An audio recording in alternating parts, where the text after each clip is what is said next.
महाराष्ट्र प्रदेश Congress committee की जिम्मेदारी किसी वरिष्ठ पार्टी के नेता की जगह पूर्व विधायक हर्षवर्धन सबकाल को सौंपी गई।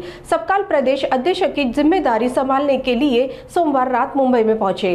वहीं आज उन्होंने मीडिया से बात की। इस दौरान सबकाल ने छत्रपति शिवाजी महाराज की हिंदू स्वराज्य की अवधारणा और कांग्रेस की अवधारणा को एक जैसा बताया।